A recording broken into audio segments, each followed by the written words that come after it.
So when installing your amp, you have your choices of different gauge wire. Personally, I went with an 8 gauge wire setup.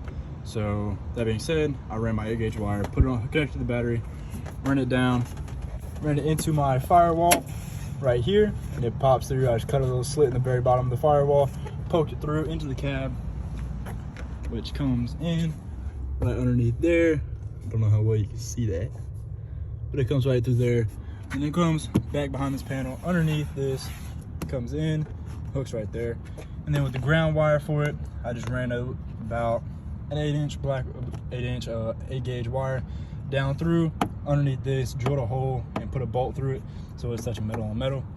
And then same thing with the remote wire, just runs from the amp. It's actually split off my sub amp, which runs back to the back.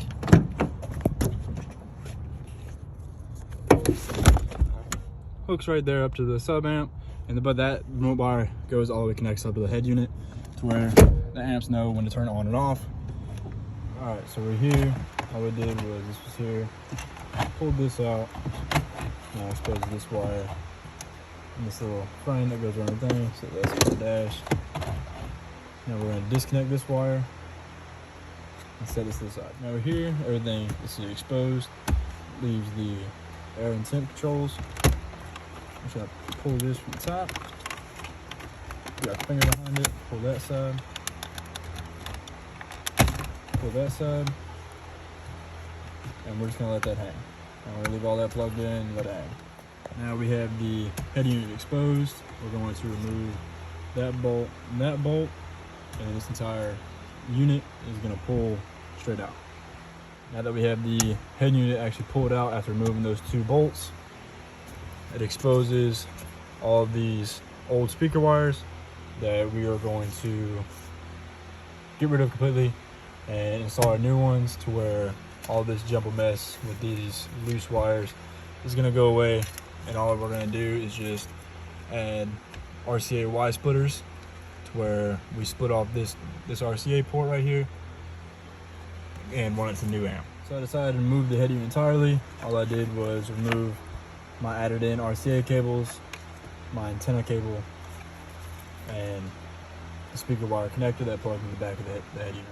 So I'm now in the process of disconnecting the old speaker wires that we're no longer going to use off these connectors, but I'm making sure not to disconnect any of the power wires to the head unit, or any of the ground wires, or any of the remote wires that will hinder it from its actual duties and keep it from working.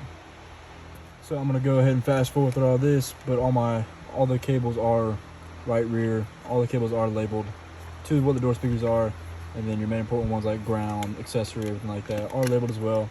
So I'm going to go ahead and fast forward, remove all these from here and from all the doors, and strip it all down to where I can install upgraded wire that can hold the wattage for the new amp and the new speakers. When removing your door panels, mine is very simple. For different cars, it calls for different removal processes, but with mine, I just pop this panel off, remove the screw back behind this little flap, remove the screw behind this little flap, those 2 screws come out, and then it's just little plastic clips that hold it all the way around. I pull from the bottom and then pull straight up, and the entire door comes off.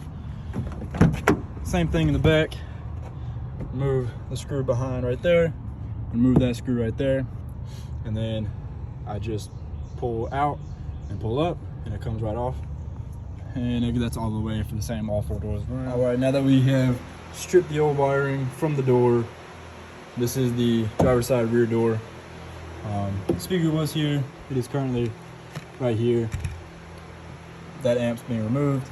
We're going to just feed new speaker wire, upgraded speaker wire, 12 gauge in through this waterproof sealant right here, down into the speaker, and then we'll do that for every door. Cut through all that, and I'm going to show you how to do the front door, but we're just going to run the 12 gauge through the port right here, into the hole, into the housing, and bring it out right up there and run it down to the speaker. We're on the passenger side now. We've taken the door panels off. We're working on getting the speakers out to be able to put the new wire in. What we are doing is running the wire, same as the other side, through this housing, up into the vehicle, and then down over to the amp underneath the driver's seat. Now that we have all the wires ran for door speakers, this one coming through, in through the housing, out right here, coming down. It's gonna run along here, run underneath the seat, and then run underneath the center console. Same with this one. Over here, come through the housing, out right here, come down next to the seat belt. It's gonna run across under the seat, and it's gonna go under the center console. Under the center console, pop out right here, come to that, and come to the other side and hook up to the amp. Same thing with those, but it's gonna pop out right out of the plastics right there, come under the seat, and shoot under the amp right there. Now that all the wires are ran, we have everything ran, just not tucked away and hidden yet. We're gonna go ahead and hook everything up to the amp, hook the amp up to the head unit, turn the truck on, and make sure everything's working perfectly, everything's good, everything's working right how we want it, get it tuned how we want it, and then we're just gonna put everything back on, everything back together, plastics, door panels, side pieces, and then tuck away the wires and hide them from sight. All right, now that we have hooked our RCA cables up, we had to run a RCA Y splitters from the actual RCA cables that go to the head unit. These just take it to where one RCA cable becomes two, and since with this amp that we have, you need 2 ports to be able to run all 4 channels. So we hook it up to work all 4 channels, and that RCA is just gonna run up there, run right there, up, and into the dash. But as of right now, everything, all speakers work, all 4 doors, everything sounds good. We just finished tuning it up. It sounds perfect. So now we're gonna get in the process of reinstalling all the door panels and all the plastics all throughout the vehicle. Now that we have the door panels all back on, we're going to work on getting the head unit back into place and get all the covers back on it to where everything is good to go, and then we can test it out and see how it sounds. Same thing with putting it back in, just in reverse. Head unit goes back in, the 2 bolts to hold it in go back in. Move this little green wire out of the way. That plugs in to your auxiliary right here for your hazards and everything like that. But first, we're gonna push the air controls back up in. Alrighty, now those are in. Now we're going to put this back on there. Well, it's gonna sit inside there, but we're gonna put this back on there and then hook it back up. And I'll be right back when I get that done. All right, now we have this put back in.